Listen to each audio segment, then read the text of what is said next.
On ne vit pas dans un monde parfait. Qui oserait prétendre le contraire? Simplement, il est encore un peu moins parfait pour les femmes que pour les hommes, et c'est vrai dans tous les domaines, et en particulier celui de la pauvreté, celui de l'éducation, celui de l'accès à la santé. Oui, on retrouve ce slogan d'il y a une quarantaine d'années. Voilà, il y a un peu plus inconnu que le soldat, sa femme. Voilà, il y a un peu plus en difficulté que l'homme moderne, c'est la femme moderne. Et en même temps, pour revenir à notre titre du début, et pourquoi, d'après vous, Michel Perrault, il y a beaucoup de femmes qui ont du mal à accepter même ce mot-là, féminisme, elles sont un peu gênées lorsqu'ils récusent ça, mais sont quand même un peu reconnaissantes des combats qu'ils ont fait d'autres femmes? Parce que le féminisme charrie des images, et des images négatives et péjoratives, dans la mesure où il a été contesté, le féminisme.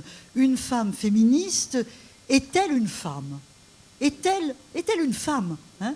Est-ce que quelqu'un qui parle, qui crie quelquefois, qui proteste, qui n'accepte pas, qui se rebelle, qui ne met pas peut-être la beauté qu'elle est censée porter, et c'est bien que la beauté c'est magnifique, mais est-ce qu'une femme qui ne fait pas tout ça, une féministe donc, pensez donc, c'est une horreur, hein.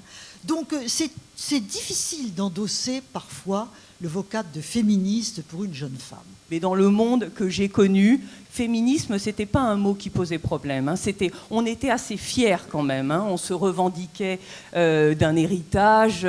On avait avec nous des femmes d'exception que l'on citait. C'était Simone de Beauvoir, c'était Doris Lessing. Enfin, voilà, il y avait de très grands modèles et on était très fiers.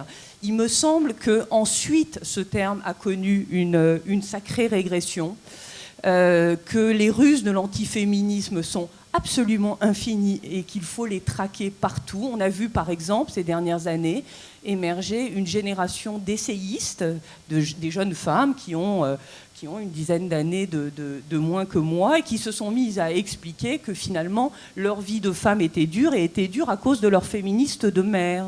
Et tout d'un coup, on a vu apparaître un courant antiféministe chez les filles de féministes qui en gros disaient c'était franchement pas marrant quand on était môme, maman était jamais là, elle braillait tout le temps, en plus elle s'est séparée de papa. Bon.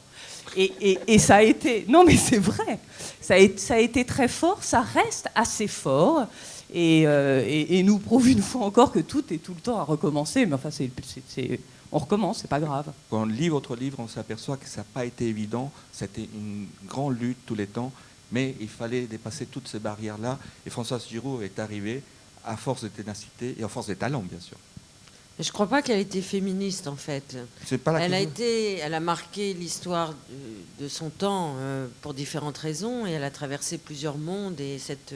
autodidacte qui s'est mise sur le marché du travail à 14 ans et qui a réussi à construire elle-même sa propre identité et à devenir une des plus grandes journalistes de l'histoire de la presse française, et une femme engagée à gauche.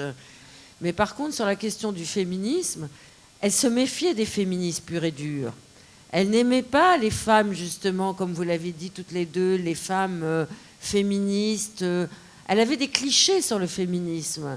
Elle n'aimait pas les femmes vociférantes, elle n'aimait pas les femmes qui parlaient trop fort, elle n'aimait pas les femmes trop bruyantes, elle n'aimait pas les femmes qui réclamaient trop.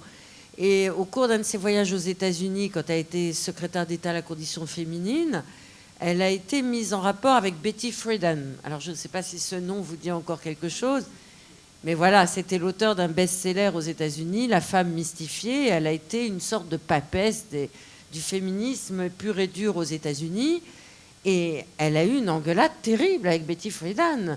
Quand Betty Friedan a voulu discuter avec elle, elle lui a dit qu'elle n'était pas du tout d'accord avec ses thèses. Donc je crois qu'elle était plutôt pour le droit des femmes, féminine, défendant le droit des femmes, mais pour un féminisme tempéré, je dirais. Quelle définition vous donneriez vous-même de ces mots-là, féminisme? Parce qu'il y a pas mal de... J'ai essayé de regarder, chaque personne et chaque femme donne une définition parfois différente.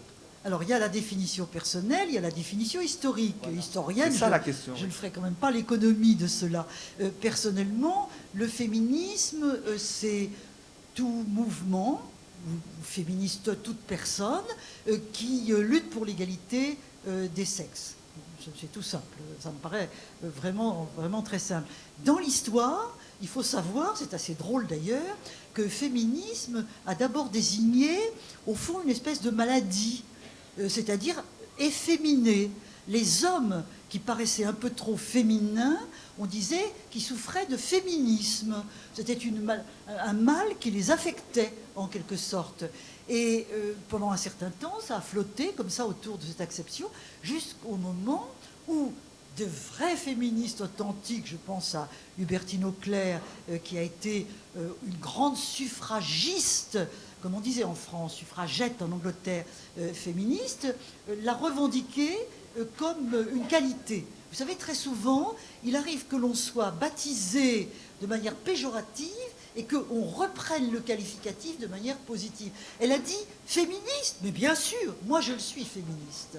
Hein, et les femmes sont féministes quand elles veulent lutter pour la liberté bien sûr, la liberté et l'égalité.